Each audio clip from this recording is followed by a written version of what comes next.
आखिर में फैसला किया 1 साल के बाद कि उनकी डब्बे खुलेंगे और गिनती होगी। लेकिन नौजवानों, आपको पता है उनका कितना पैसा खर्च हुआ इधर तक पहुंचने के लिए? 2 करोड़ रुपया। ये कौन सा इंसाफ है? मैं आप सबसे पूछता हूं कि क्या आम आदमी, आम नौजवान, मिडिल क्लास, पढ़े लिखे लोग, प्रोफेसर, क्या ये इलेक्शन लड़के इंसाफ ले सकते हैं? कौन खर्च कर सकता है 2 करोड़ रुपया गिनती करवाने के लिए, सिर्फ ये देखने के लिए कि धांधली हुई थी, और इंसाफ के लिए उसको साल के बाद 2 करोड़ रुपया लगा इंसाफ लेने।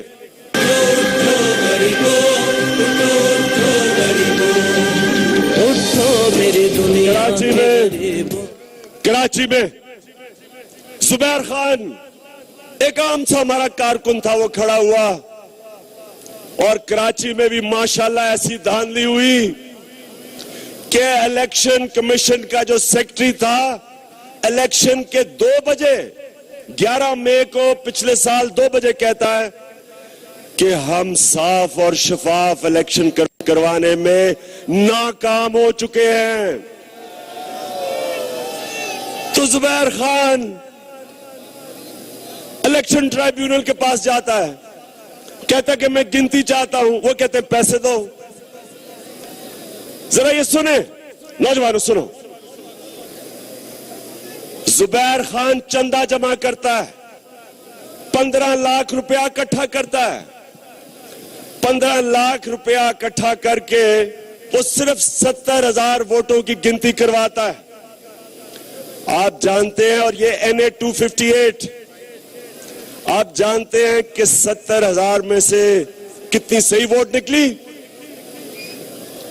6,500 बाकी जो वोट जाली निकली। आएगा इमरान, सबकी जान बढ़ेगी, की शान बनेगा नया पाकिस्तान। फिर जहीरबाज खोकर PP 160, ये जहीरबाज खोकर खड़े हैं। जरा सुने इनकी कहानी। मैं आपको बता रहा हूं कि ये 11 मई का इलेक्शन नहीं, ये पिछले साल 11 मई पाकिस्तान की तारीख का सबसे बड़ा फ्रॉड हुआ है। जहीरबाज खोकर इलेक्शन ट्राइब्यूनल के पास गया। इलेक्शन ट्राइब्यूनल ने कहा रिटर्निंग ऑफिसर को कि जो बैग पड़े थे वो बैग हवाले करो मेरे। रिटर्निंग ऑफिसर कहता जी मेरे पास तो बैग ही नहीं है। ये मैं आपको ट्राइब्यूनल की रिपोर्ट बता रहा हूं। वो फिर से कहता है, वो उसको आरओ को चेंज कर देते हैं, DRO आ जाता है। उसे ट्राइब्यूनल का जज कहता है कि बैग दो। वो कहता है जी बैग ही नहीं। 4 महीने से बैग ही नहीं मिल रहे। ये किधर चले गए बैग? वो बेचारा जहीरबाज खोकर कह रहा है बैग निकाल के गिनती करवा दो। 4 महीने से बैग ही नहीं मिल रहा है।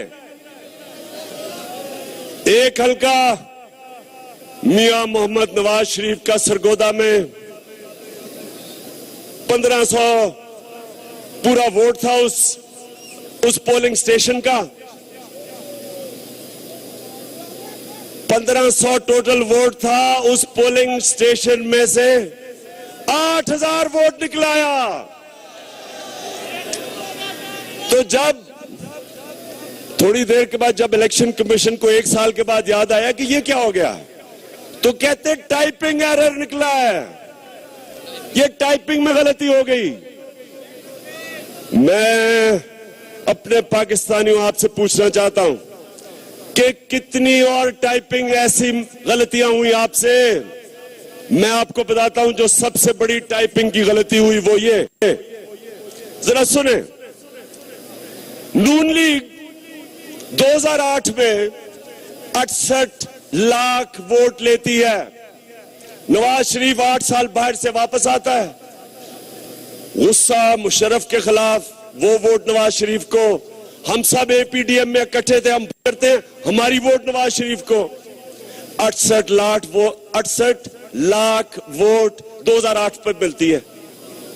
मैं आप सबसे सवाल पूछता हूं कि 2008 में अगर 68 लाख वोट पड़ेगा तो मियां साहब आपकी नून लीग को 2013 में 1,45,00,000 वोट कैसे पड़ गई? डर जब बेईमान किया नुकसान आखिरत, ओ कायद का था फरमान है पाकिस्तान भला ही मुमलिकत। मैं अपने पाकिस्तानियों से पूछता हूं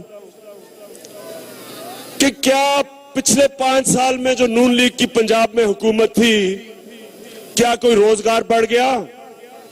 कोई पुलिस का निजाम ठीक हुआ? अस्पतालों का निजाम ठीक हुआ? डॉक्टरों को मारे पड़ी लाहौर में, टीचरों को मारे पड़ी, तालिब इल्म निकले उनकी डिग्री गलत मिल गई, किसी ने खुदकुशी कर ली, नर्सें निकली, किसानों का बुरा हाल, ना बिजली ना गैस, लोड शेडिंग। तो क्या किया आपने कि 68 लाख से 1,45,00,000 दुगने से भी ज्यादा वोट पड़ गई? क्या ये टाइपिंग एरर तो नहीं हो गई? कहीं गलती से तो नहीं लिखा गया ये? क्या इसलिए तो नहीं आप डर रहे डब्बे खोलते हुए?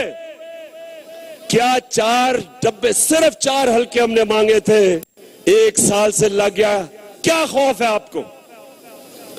तो मेरे पाकिस्तानियों, आप ये सोच रहे होंगे कि क्या इमरान खान 4 हल्कों के पीछे लगा हुआ है?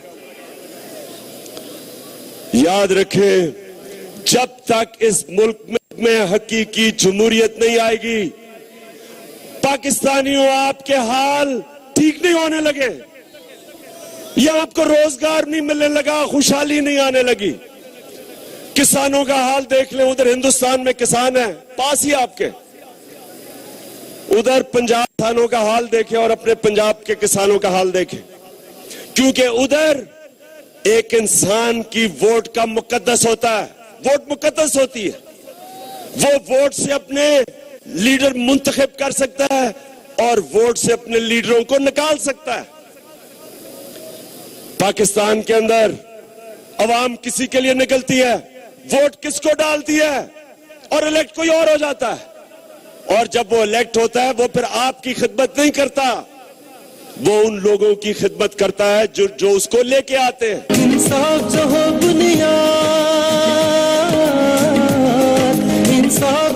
बुनियाद तो मुल्क कौम हमेशा शाद रहे, वो पाक जमीन मजबूत तो हम आजाद।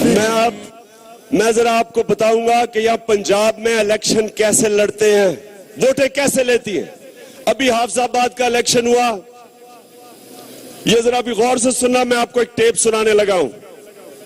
हाफिजाबाद का इलेक्शन हुआ, ये एसपी पुलिस, एसएसपी पुलिस यानी डीपीओ, इसका नाम रॉय जमीर है।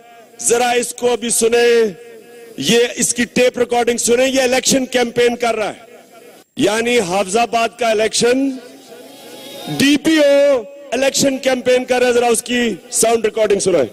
मैं तमाम को ये मुबारकबाद देता हूँ, इंशाअल्लाह अज़ीज ये इलेक्शन भारी अक्सरियत से जीतेगा और हम साबित करेंगे कि बुराई का इंशाअल्लाह अज़ीज इस हल्के में ठिकाना नहीं रहेगा। मैंने जिस जॉब में, जिस फील्ड में काम कर रहा हूँ, रब्बे करीम की रहमत और फजल से, अल्लाह की खास मदद से मैंने बड़े बड़े नासूरों को कैफरे किरदार तक पहुंचाया है। और इंशाअल्लाह अब अगर मैंने यहाँ आने का फैसला किया है तो रब्बे करीम गवाह है कि मेरे अंदर एक ही दिल धड़कता है, जो एक मुसलमान का है, जो एक सच्चे रब्बे करीम और उसके नबी पे ईमान रखने वाले का है, और जो हर शरीफ आदमी की इज्जत के लिए, एहतराम के लिए, माल के लिए अपनी जान कुर्बान करने वाला मैं आपका बहुत मशकूर हूँ, आपने बहुत मेहरबानी की, आप यहाँ तशरीफ लाए। अब मेरी गुजारिश ये होगी कि कल का दिन हमारा जलसे का दिन है, हमारे कायद वहाँ आ रहे हैं, हमजा शहबाज शरीफ साहब आ रहे हैं, शहबाज शरीफ साहब तशरीफ ला रहे हैं। मेरी गुजारिश होगी कि कल कम से कम यहाँ से 3-4 ट्रालियां भर के लोगों की उस जलसे में आनी चाहिए। ये अगली मेरी गुजारिश ये होगी कि 29 तारीख को मेहनत करें। ये डीपीओ साहब तकरीर कर रहे हैं शहबाज शरीफ के लिए।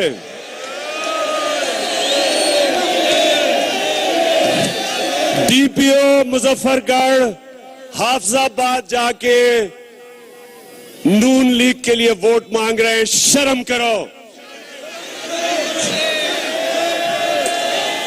और जो इलेक्शन तहरीक इंसाफ जब जीत गई हाफिजाबाद में, तो अब तक 37 FIR कट चुकी हैं तहरीक इंसाफ के कारकुनों पे। तो मैं फिर से मोहतरम चीफ जस्टिस साहब आपसे दरखास्त करता हूं कि अगर आप इंसाफ नहीं देंगे और अगर इस तरह के इलेक्शन करवाने हैं तो लोग किधर जाएंगे? अवाम इंसाफ ढूंढने के लिए किधर जाएगी सड़कों के अलावा? और मैं इसलिए